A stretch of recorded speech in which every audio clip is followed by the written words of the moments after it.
안녕하세요. 오늘은 제6장 식자재 저장 및 재고관리 두 번째 수업이 되겠습니다. 자, 5월 26일자 수업, 화요일 수업이 되겠습니다. 자, 먼저 식자재 재고관리의 개념 및 식자재 재고관리 의의에 대해서 살펴보도록 하겠습니다. 재고란 보통 영어로 인벤토리라고 표현을 하게 되고, 인벤토리는 보통 월 말에 재고 파악을 하게 됩니다. 그래서 재고란 물품의 흐름이 어떤 지점에 정체되어 있는 상태를 시간적 관점에서 파악한 관리 개념이 바로 인벤토리 재고라고 하겠습니다. 이런 재고 파악은, 이런 재고라는 것은 이 파악된 재고가 수요와 공급이 항상 일치할 수만 있다면은 재고를 보유할 필요가 없을 테지만, 이런 수요와 공급이 일치하지 않음으로 해서 이 재고 파악이 필요하다고 하겠습니다. 이어서 재고 관리의 기능과 중요성을 보게 되면, 재고 관리의 기능은 적정한 재고량을 유지하고 관리해서 호텔이나 외식업체의 상품 생산과 판매가 원활한 판매가 이루어질 수 있도록 하는데 그 목적이 있다고 하겠고, 그 중요성이 있다고 하겠습니다. 그래서 그 재고가 있음으로 해서 상품을 생산할 수 있고, 그 상품을 통해서 판매가 이루어질 수 있다라고 이해를 해주시면 되겠습니다. 자, 다음은 영구 재고 시스템에 대한 내용을 살펴보도록 하겠습니다. 자, 영구 재고 시스템은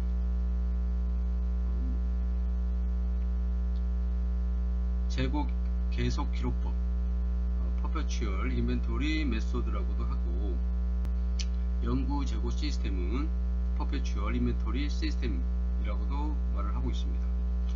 이것은 물품을 구입해서 입출고될 때 재고량의 증가나 감소를 파악을 할 때, 여러분의 교재 226페이지에 있는 이런 양식과 같이 계속적으로 기록하는 과정이 바로 영구 재고 시스템, 또는 이런 품목별 카드를 사용해서 그 품목이 입고된 날짜나 가격, 입고량과 출고된 날짜, 수량, 재고 등을 카드 양식에 기록하는 것, 바로 이런 것들이 품목별 카드 영구 재고 시스템이 되겠고, 이러한 영구 재고 시스템의 특성을 보게 되면, 저장고 물품의 재고 수준에 대한 수지 점검 및 자료를 제공하는 데 사용을 하고, 지속적인 재고량 파악으로 과잉 구매나 과소 구매를 방지할 수 있는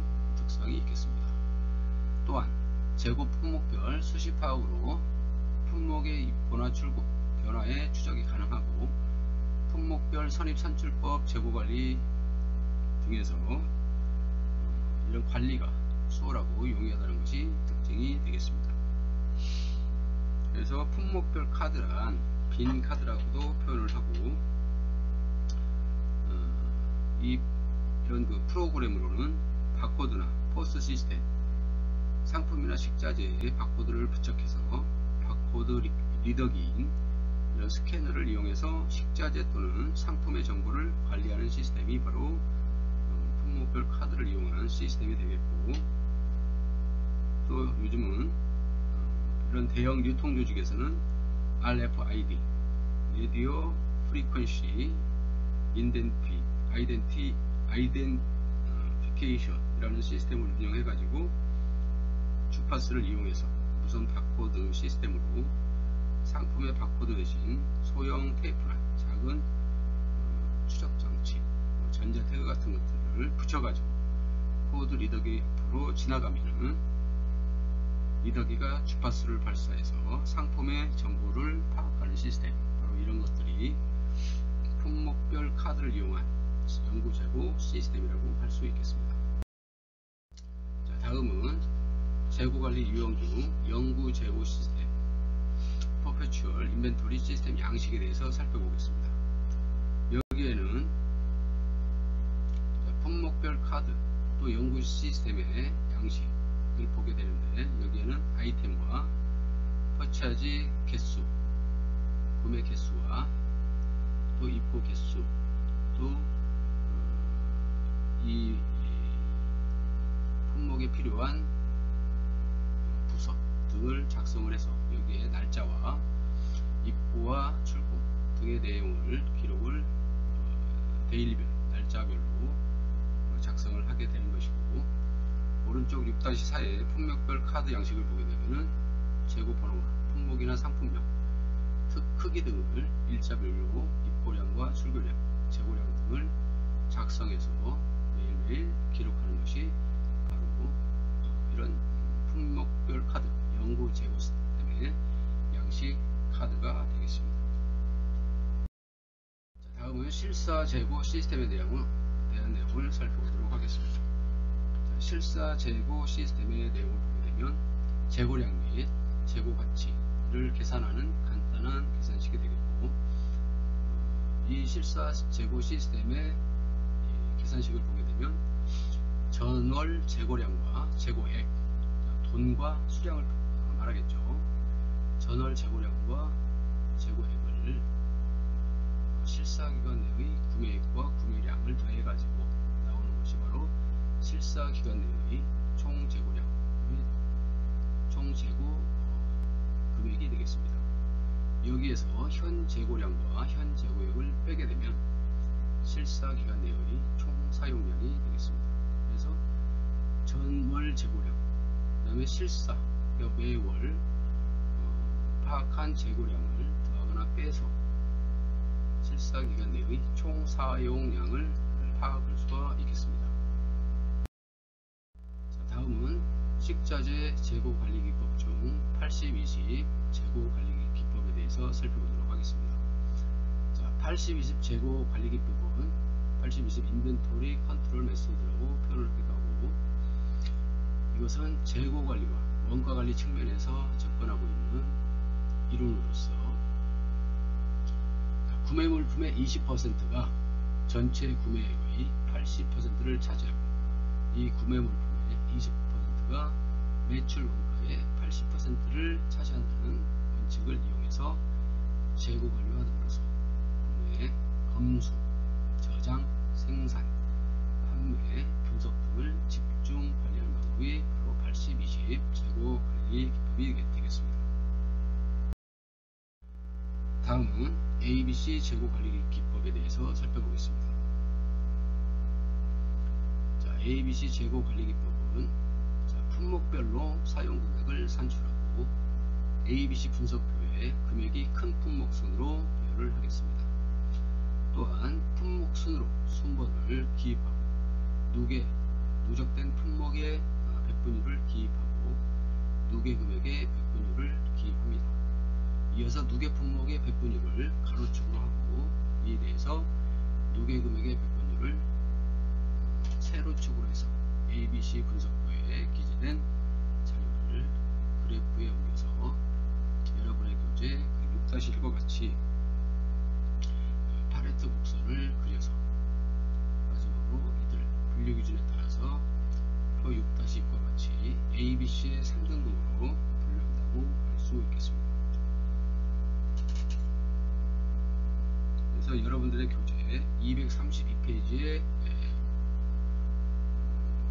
6-1의 표를 보게 되면 ABC 분석 도표가 있는데, 자, A의 품목에 있는 것은 고부가가치, 고가의 생산품, B는 중간 정도의 가치품, 중간 정도의 가격 품목, C는 낮은 가격의 품목을 기록을 하고 이런 도표를 그릴 수가 있게 되겠습니다.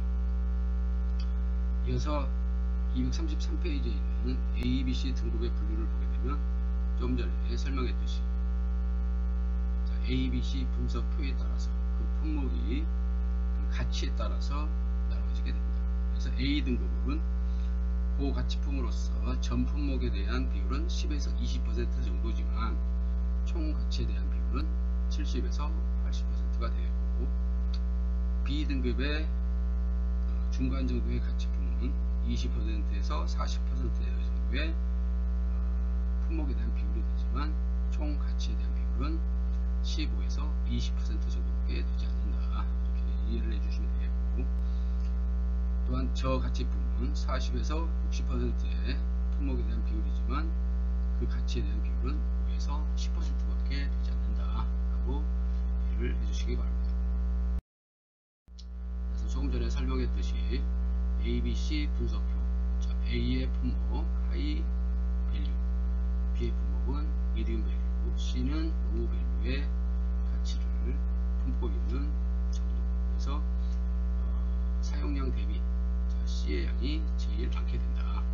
이거는 보통 양념류 같은 그런 재료가 많고, 또는 향신료, 곡물류, 과일, 채소 등의 품목이 C의 품목에 많이 들어간다고 생각할 수 있겠고, A그룹의 품목은 신선한 육류나 생선, 신선한 갑각류 및 기타류가 바로 하이밸류의 품목에 들어간다고 이해를 해주시면 되겠습니다. 자, 조금 전에 설명했듯이 A, B, C 등급으로 나눠서 고가치품, 중가치품, 저가치품으로 나눠서 관리를 한다 라고 이해를 해주시기 바랍니다. 자, A형 품목에 대해서 좀 전에 얘기했듯이 수량면에서는 전체 재고량의 10에서 20%를 차지하지만 전체 재고액의 70에서 80%를 점유하고 있는 품목이다. B형 품목은 전체 재고량의 20에서 40%를 차지하지만 전체 재고액의 15에서 20%다. C형 품목은 전체 재고량의 40에서 60%를 점유하지만 전체 재고액에서는 5에서 10%를 차지하는 품목들이 많고, 비교적 양념류, 조미료류에 여기에 속한다고 할 수 있겠습니다. 그래서 이 ABC 재고 관리 기법을 사분위로 방으로 나눠서 보게 된다면, A그룹의 식재료는 신선한 육류, 생선 등이 있겠고, 비싼 갑각류 등이 포함이 되겠고, B그룹의 식재료 같은 경우는 냉동이나 육류, 냉동 육류, 해산물, 육류와 해산물의 캔류나 냉동 과일 및 채소류가 B등급의 B그룹의 식재료에 포함이 된다고 하겠습니다. 자, 다음은 최소, 최대 재고 관리 기법에 대한 내용을 살펴보도록 하겠습니다. 자, 보통은 미니맥스 기법이라고 해서 이 단체 급식업소에서 주로 사용하는 기법이 바로 미니맥스 기법이 되겠고, 이 기법은 식재재 재고 관리에 있어서 예기치 못한 돌발 상황에 대처하기 위해서 안전재고를 두고 재고량이 안전재고 수준이 최소치에 이르면 적정량을 발주해서 최대의 재고량을 확보해서 관리하는 기법이 바로 미니맥스 기법이 되겠고, 그래서 이를 도식화하고 그림을 그리게 되면 이 6-3, 6-3의 그림과 같은 그림이 그려진다고 할 수 있겠습니다. 그래서 최대 재고량, 미니맥스 최대 재고량은 안전 재고량과 적정 재고량의 합과 같게 된다고 할 수 있겠습니다. 가정 아래서 이용될 수가 있는데, 첫 번째로는 발주 비용은 발주량의 크기와 상관없이 매 주문마다 일정하다. 또한 재고 유지 비용은 발주량의 크기와 정비되어 발생한다. 세 번째로는 구매 단가는 발주량의 크기와 관계없이 일정하다. 수요일과 조달 기간은 일정한 관리 방식이 있다. 단일 품목을 대상으로 한다 할 때 이런 경제적 발주량 EOQ 산출식의 방법을 사용하게 되겠습니다. 자, EOQ 기법으로서 여러분의 교재 6-5에 238페이지 6-5에 주문 비용과 재고 유지 비용과의 관계들을 살펴보게 되면, 자, EOQ 기법의 경제적 발주량을 결정하는 구매 비용과 재고 유지 비용의 세부 항목을 재고 부족 비용. 재고 부족 비용은 스톡아웃 코스트라고 해서 안전 재고량, 연간 주문 횟수, 주문 주기당 수요 변동 점도, 주문 주기당 수행 시간, 변화 점도, 몰프의 대체성, 재주문에 의한 비용이 발생하고, 또 중복 주문 처리, 과다 커뮤니케이션, 판매 노력의 낭비나 또 판매 상실에 미치는 영향 정도가 재고 부족 비용에 영향을 준다고 하겠는데, 이 재고 부족 비용에 영향을 주는 것은 주문비와 재고비에, 재고 유지비에 영향을 준다고 하겠습니다. 그래서 주문비는 재고품의 가치, 재고 유지비, 이자 비용, 창고 비용, 취급 비용, 보험이나 세금, 또 진부화 비용, 매출 채권, 회수 절차, 외상 매입, 지불 절차, 주문 주기 시간 등이 주문비에 영향을 미친다고 할 수 있겠고, 재고 유지비는 주문량, 매 주문당 비용, 매 주문당 생산 가동 비용 등이 재고 유지비에 영향을 미친다고 하고, 또한 주문 비용과 재고 유지 비용과 이런 관계가 있다는 것을 이해를 해주시면 되겠습니다. 자, 재고조사의 의의에 대해서 살펴보도록 하겠습니다. 자, 재고조사는 저장고에 보유하고 있는 재고 수량에 대해서 주기적으로 조사해서 실제 보유하고 있는 재고량과 재고 기록 대장에 기재된 재고량을 비교하여 정확한 재고량을 파악하고, 나아가 호텔 및 외식업체의 재무제표 작성에 필요한 정보, 이 재고 자산이라고 표현하겠는데, 이것을 제공하고, 또 일정 기간의 경영 성과, 생산 원가 및 수익률을 파악하는데 그 의의가 있다고 하겠습니다. 그래서 재고조사는 보통 두 사람이 하게 되는데, 한 사람은 조사 품목을 계량하고, 또 한 사람은 그 계량치를 재고 기록 카드에 기재하고 그렇습니다. 그리고 또 일반적으로 재고조사를 하는 사람 중 한 사람은 재고관리 담당자이고, 한 사람은 격리나 또는 회계 부서 소속의 원가 회계 담당자가 조사에 참여하게 되겠습니다. 또한 재고조사의 목적을 보게 되면, 재고조사는 원가 계산의 자료로 이용됩니다. 또한 재무보고서에 필요한 재고액 정보를 제공하고, 장부상의 수량과 실제 수량과의 비교시 필요한 항목이 되겠습니다. 그래서 표준원가와 실제 원가의 비교시 자료로 재고 내용이 사용되게 되고, 저장 품목의 적정 재고를 유지하는 데 필요하다고 하겠습니다.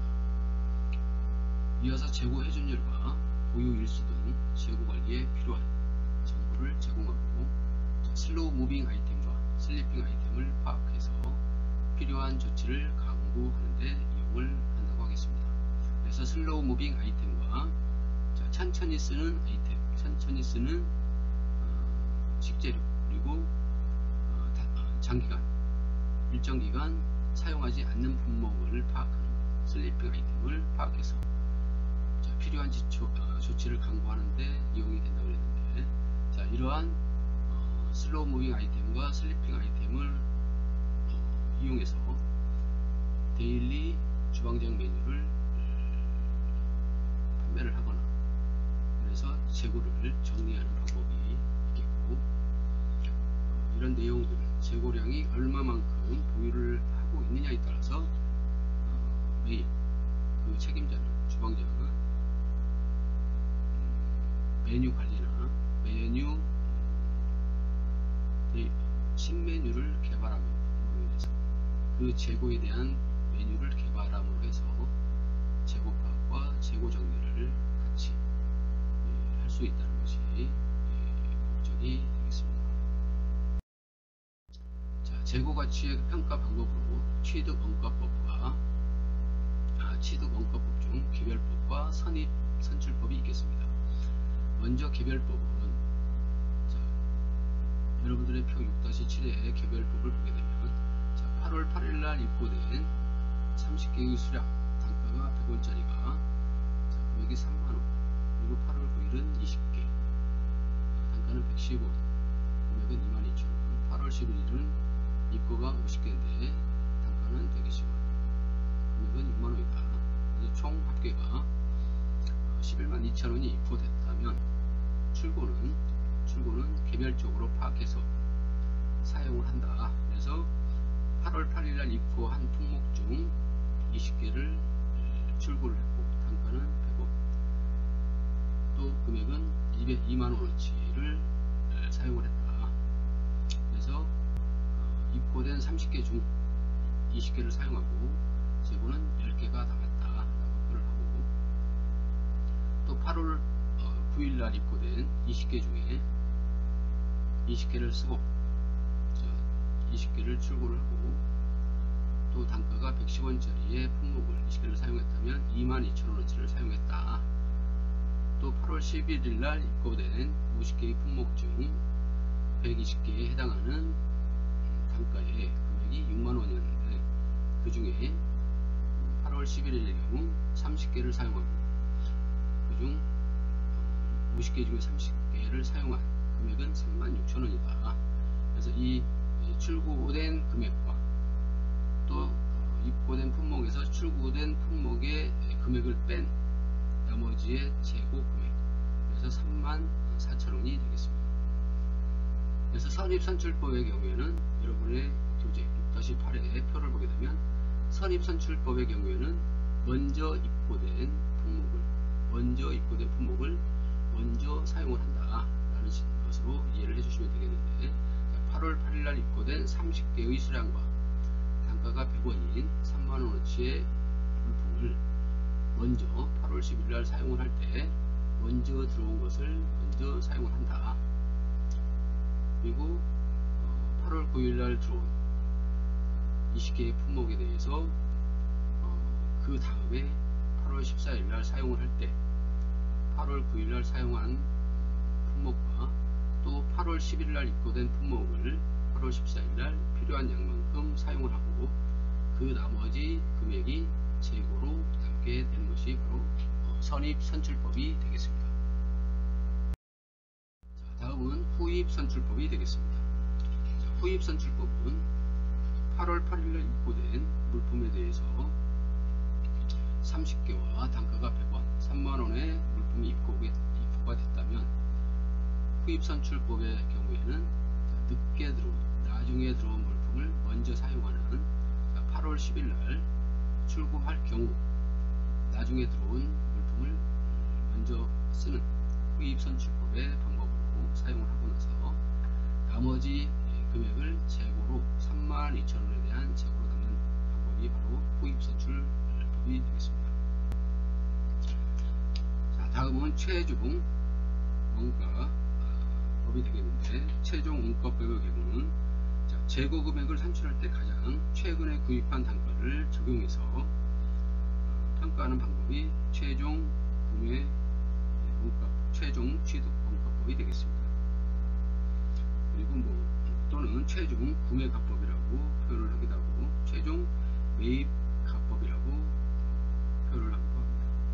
그래서 최종 취득 원가법의 경우는 112,000원어치의 최종 입고가 됐다면 출고는 76,000원 정도의 출고를 했다. 그 나머지 금액이 36,000원 정도의 재고가 남았다 라는 것이 바로 최종 취득 원가법이 되겠습니다. 다음은 평균 원가법에서 이동 평균법에 대해서 살펴보도록 하겠습니다.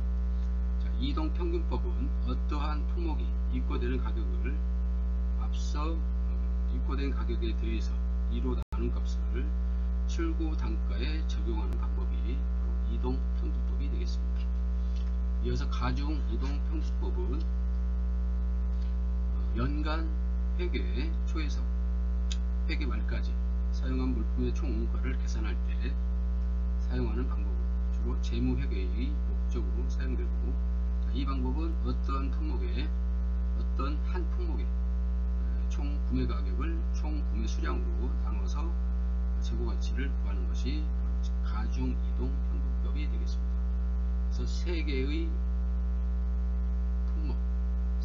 품목이 있다면 세 개의 품목을 구매 가격으로 총 구매 수량으로 나누어서 재고 가치를 구하는 방법이 가중 이동 평균법이 되겠습니다. 그래서 여기 가중 이동 평균법의 경우 10개의 수량이 들어왔다. 15개의 15원의 단가가 적용이 되고, 이게 바로 금액적으로 150원인데 8월 9일의 경우에는 수량이 10개고 단가는 17원이고 이 금액은 170원이다. 8월 10일의 경우에는 11일의 경우에는 20개의 수량이 들어왔고 단가는 20원이다. 총 금액은 400원이다. 그래서 이 150 금액, 입고된 금액을 150, 170, 400을 더한 금액의 수량이 10개, 20개가 입고가 됐죠. 그래서 이걸 나눔값이 보면은 18이 되게 되는데, 이 18이 이 가중 이동 평균법을 나타내는 방법이라고 할 수 있고, 또한 그 총 32단위에 대한 출고 원가는 그 18 곱하기 32로 나누면 572원이 되겠습니다. 자, 다음은 재고 회전율 계산법을 알아보도록 하겠습니다. 자, 재고 회전율 계산법은 월 재고 회전율 평균 재고액분의 총 매출 원가,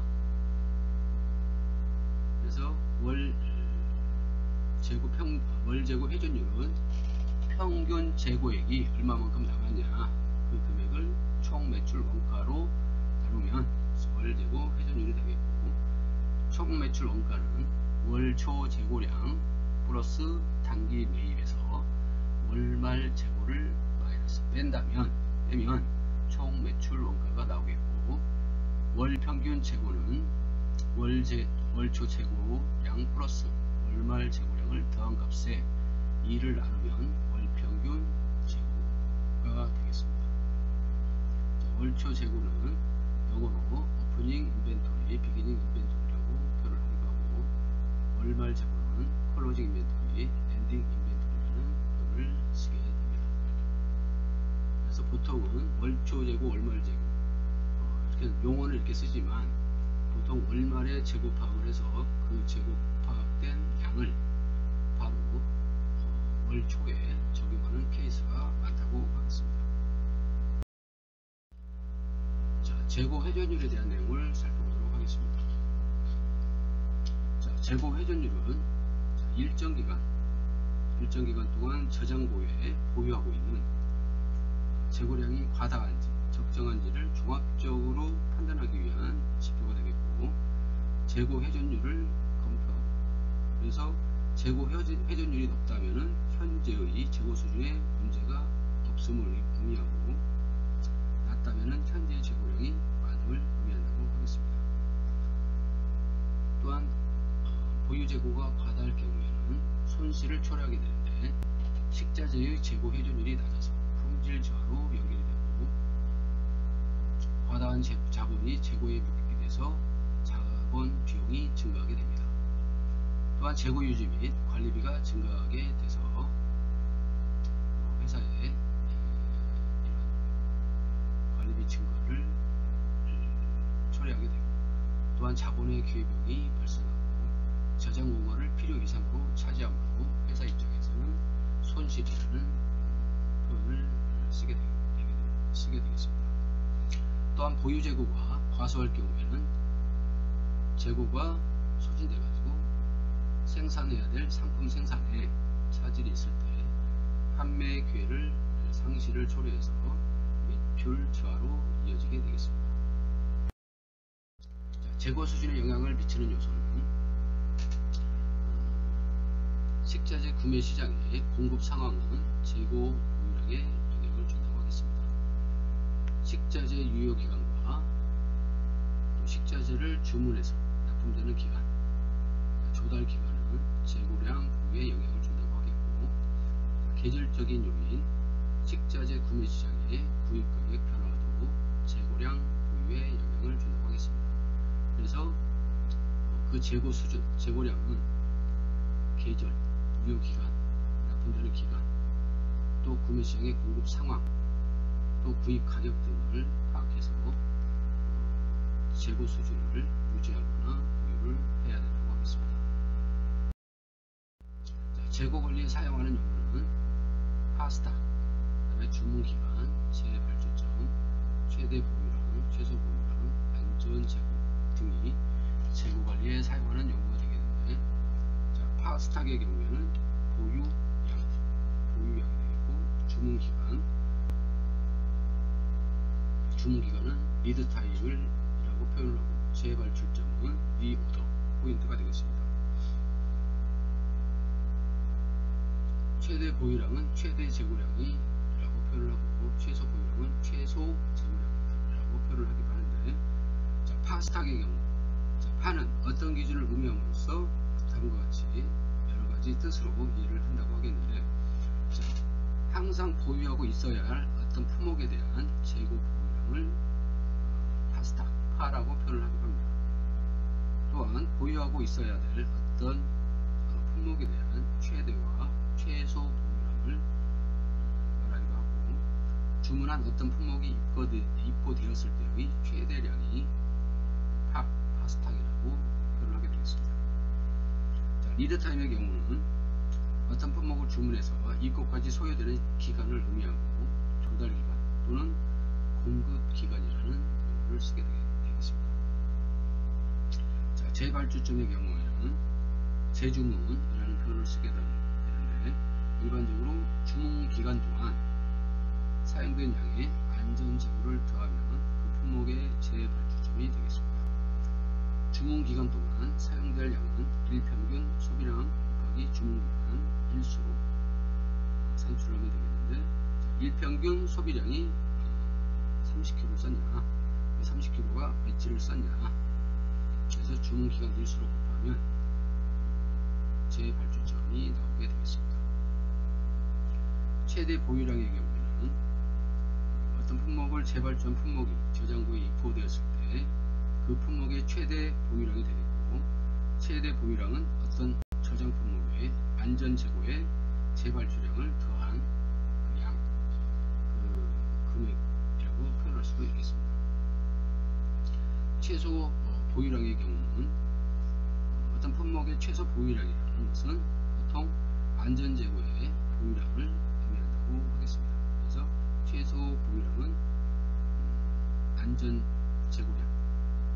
재고량이 최소 보유량이라고 할 수 있겠고, 또한 안전 재고라는 것은 주문한 물품이 납품 예정일까지 도착하지 않는 등 예상하지 못한 그런 케이스에 대해서 대비하고 이를 예방하는 차원에서 보유하고 있는 재고가 바로 안전 재고가 되겠고, 일반적으로 주문기간 동안 사용해야 할 양의 50%로 산정해서 보유를 하게 되겠고, 또 보통 이런 50%의 양은 일반적인 내용이 되겠고, 예를 들어서 수요의 변동과 공급의 변동, 또 큰 폭의 시장 가격 변동이 예상될 때는 공급과 수요 또는 구입 가격의 변화에 의해서 결정을 한다고 하겠습니다. 자, 여기까지 수업을 잘 들어주셔서 감사합니다. 오늘 고생 많으셨습니다.